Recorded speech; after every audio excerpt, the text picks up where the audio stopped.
Azərbaycan xalqı Vətən müharibəsində qazanılmış şanlı qələbəmizin 5-ci il dönümünü, Zəfər gününü qürur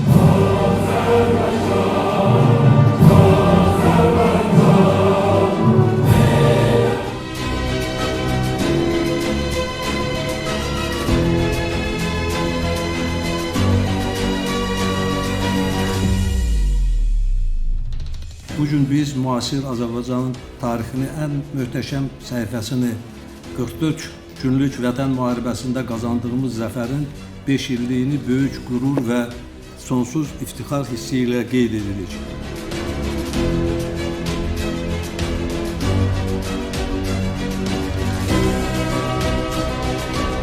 Müzəffər Ali Başkomandan Prezident İlham Əliyev qətiyyətli, uzaq görən siyasəti və xalqla ordu birliyinin sarsılmaz gücü nəticəsində Azərbaycan öz torpaqlarını işğaldan azad etdi.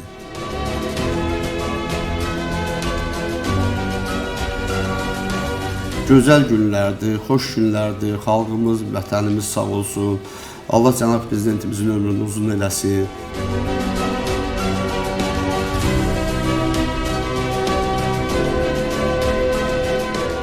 Mən bugün burada bir ana kimi həm fəxirliyəm, həm qürurluyam, kədərli deyiləm. Çünki həqiqətən vətən, oğul vətən üçündür və bugün tariximizdə yazılan, qızıl hərflərlə yazılan o zəfərdə mənim övladımın da belə deyə iştirakı və o yazılarda, o notlarda mənim övladımın qanı olduğuna görə qürur duyuram.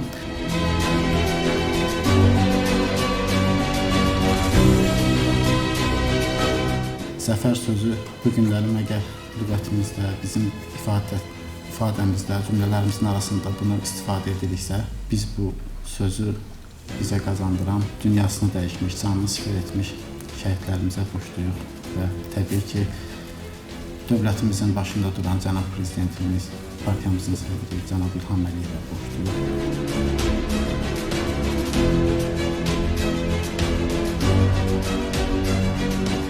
Azərbaycan xalqına zəfər yaraşır. Allah bütün şəhidlərimizə rəhmət eləsin, qazilərimizə Allah şəfa versin. Hal-hazırda xidmət edən hərbiçilərimiz var.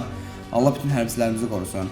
Mən özüm Azərbaycan Respublikasının Prezidentinin sərəncamına əsasən Vətən müharibəsindən sonra təsis olunan Vətən müharibəsi qəhrəmanı medali ilə təltif olunmuşam. Azərbaycanda 83 nəfərə verilibdir və onlardan da biri mənəm.